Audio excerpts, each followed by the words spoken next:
Hola chicos, bueno pues en la lección de hoy vamos a empezar, bueno aquí he puesto tema 3, en realidad el tema 2 y tema 3 de la guía docente digamos que es una mezcla entre lo que estamos dando nosotros en lo que hemos llamado tema 2 y tema 3, pero bueno, en cualquier caso, nueva lección.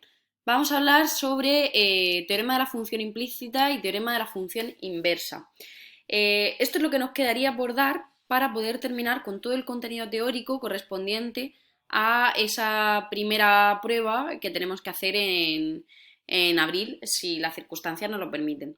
Entonces, en la sesión de hoy, los vídeos que voy a grabar hoy son todos relacionados con el teorema de la función implícita y la semana que viene veremos todo lo que está relacionado con el teorema de la función inversa. Este teorema, el teorema de la función implícita, es un teorema que no es sencillo y que requiere un poco de tener los conocimientos de todo lo que se ha visto hasta ahora para realmente profundizar en él y llegar a entenderlo. Bien, ¿qué me dice? Directamente, como veréis en los apuntes de Tomás, está enunciado primero para un caso particular y después lo generaliza. Yo lo voy a hacer al contrario para que tengáis dos perspectivas distintas de cómo afrontar el mismo problema a nivel teórico. Bien, ¿cuál es el teorema de la función implícita? Caso general. El teorema de la función implícita me dice lo siguiente. Tenemos una función a la que yo suelo denotar como f mayúscula, que está definida sobre un abierto, omega, que está contenido en Rn por Rm. Rn por Rm también se puede escribir como Rn más m. Y esto va a parar a Rm. Entonces aquí lo que tenemos es que f la estamos evaluando en un punto de Rn, que podemos llamar x, que tendrá n coordenadas, x1, x2, xn, y sobre un otro punto y, que está en Rm, que tendrá m coordenadas, y su 1, y su 2, y su m. ¿Vale? Tenemos una función, repito, que va de Rn por Rm en Rm. Esto, f de xy, lo que me devolverá es un punto con m coordenadas, m de Madrid. Bien, ahora tomamos un punto AB que esté en omega, es decir, que va a tener n más m coordenadas, donde A pertenece a Rn, es decir, tenemos a su 1, a su 2, a su n, y B pertenece a Rm. O sea que B tiene m coordenadas, B sub 1, B sub 2, B sub m.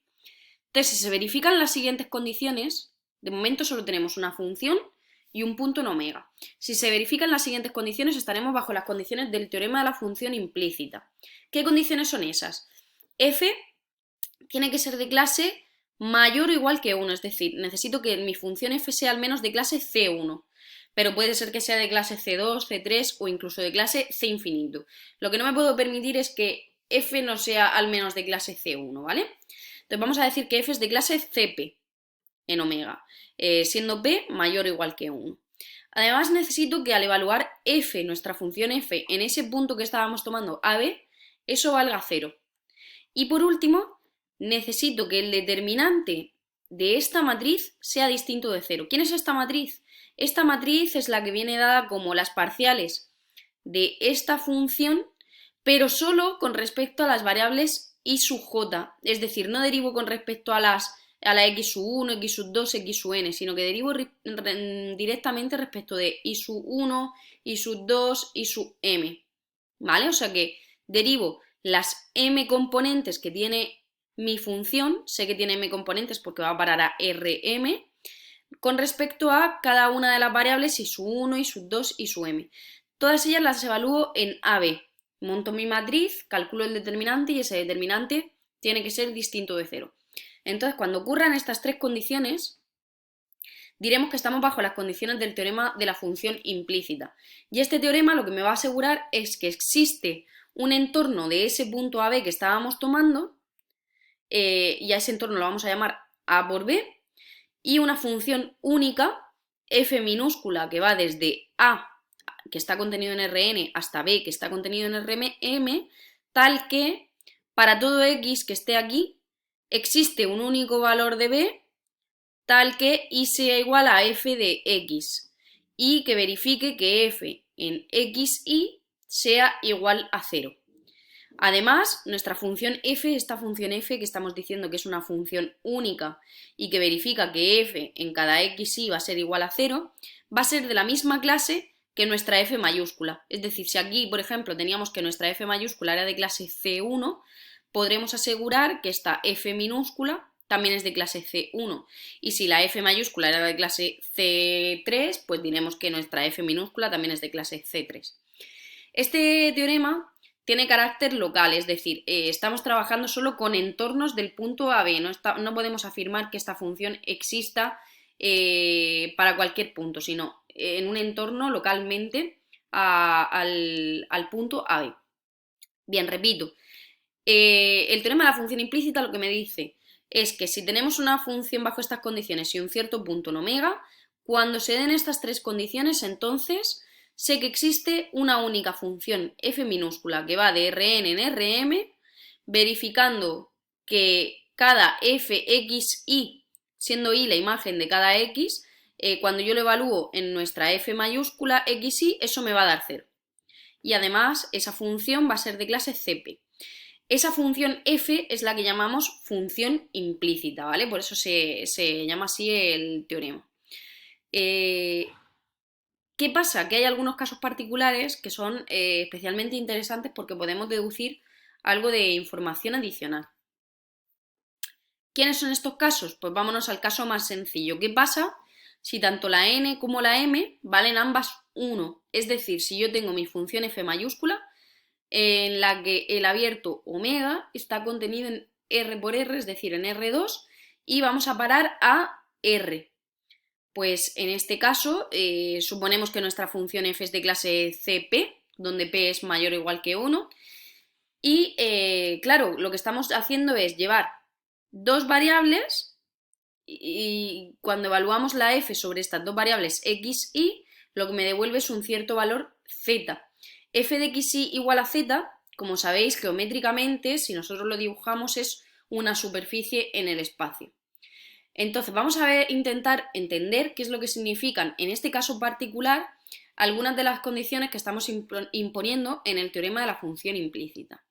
En particular, cuando suponemos que f en un cierto punto AB es igual a 0, lo que estamos diciendo es que, por una parte, AB está en esta superficie, tomando la z igual a 0, pero ¿qué significa tomar a z igual a 0? Pues significa que AB también está dentro del plano z igual a 0. Es decir, que AB es un punto que está en la intersección entre esta superficie y el plano z igual a 0. ¿Qué significa esto de que la parcial de f con respecto a y en el punto AB tenga que ser distinta de 0? Esta es la tercera condición que estábamos viendo.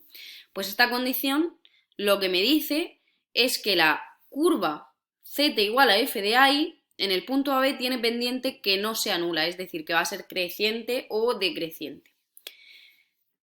Bien, entonces como pongo aquí, el teorema de la función implícita nos dice bajo qué condiciones la superficie S corta el plano z igual a 0, siendo la intersección en dicho plano una función que es precisamente la función implícita, la y igual a f de x, que para nosotros va a ser la función implícita de clase, si estábamos suponiendo que la f mayúscula era de clase Cp, pues de nuevo nuestra y igual a f de x será una función implícita de clase Cp, en R en este caso.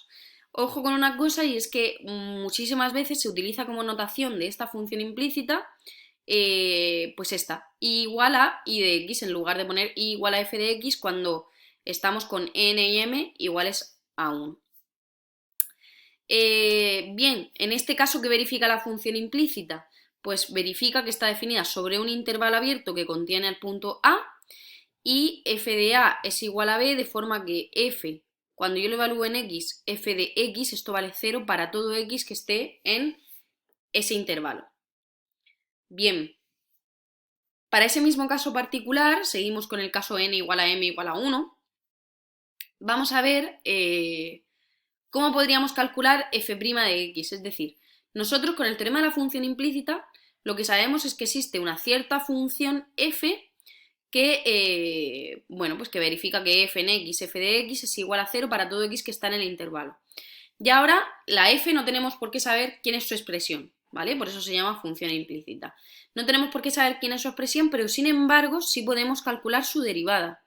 Podemos calcular f' de x para todo x en y. ¿Cómo hacemos esto? Pues para ello, lo único que tenemos que tener en cuenta es precisamente esta condición. Y es que sabemos que f evaluado en x y la imagen de x a través de la función implícita va a ser igual a 0 para todo x que esté en el intervalo y que contiene a a. De forma que si consideramos la función g minúscula como una función que va de R en R2, que a cada x lo que hace es devolverme x f de x, entonces estaréis de acuerdo conmigo en que cuando yo evalúo mi f mayúscula en x f de x, eso es lo mismo que hacer la composición de f mayúscula con g de x, siendo g de x precisamente x f de x. O sea que vamos a considerar la composición f mayúscula compuesto con g, siendo esta una función que va de dónde a dónde, pues va de R en R, ya que la f mayúscula también va a parar a R. Es una función que va de R en R, donde su matriz jacobiana, pues ya sabéis que será el producto de matrices jacobianas de f mayúscula evaluado en g de x por la matriz jacobiana de g. Vamos a calcular todo esto. ¿Quién es la matriz jacobiana de f mayúscula evaluada en g de x? Ya sabéis que g de x es x f de x, entonces calculo la matriz jacobiana de f en cada xy, que vendrá dada por las parciales de la f mayúscula respecto de x y de y evalúo en x f de x, es decir, aquí el punto en el que tengo que evaluar no es xy, sino x f de x. Por otra parte, ¿quién es la matriz jacobiana de la función g? G hemos dicho que es x f de x. Entonces, como va de R en R2, su matriz jacobiana será una matriz 2 por 1, donde la primera fila vendrá dada por la derivada de esta primera función componente con respecto a x, es decir, 1. Y la segunda fila es la derivada de f de x, es decir, f' de x. Como ya tenemos estas dos matrices, ahora lo que me queda es multiplicar. Me queda multiplicar la matriz jacobiana de la f mayúscula, que nos ha salido todo esto, por la matriz jacobiana de g. Si multiplicamos, me quedará este término por este término, parcial de f mayúscula con respecto a x evaluado en el punto x f de x, más este término de aquí por este término de aquí, es decir, la parcial de f mayúscula con respecto a y evaluada en x f de x por f' de x. Y todo esto tiene que ser igual a 0. ¿Por qué tiene que ser igual a 0? Porque estamos suponiendo precisamente que f compuesto con g de x es igual a 0. Entonces, cuando yo calcule su derivada, su derivada también va a ser igual a 0. Y la matriz jacobiana precisamente va a venir dada por la derivada. De forma que me queda que f' de x, que era nuestra pregunta, ¿quién es? Pues despejo de aquí y me quedará menos la parcial de f mayúscula con respecto a x partido por la parcial de f mayúscula con respecto a y. Y todo ello evaluado en el punto x f de x.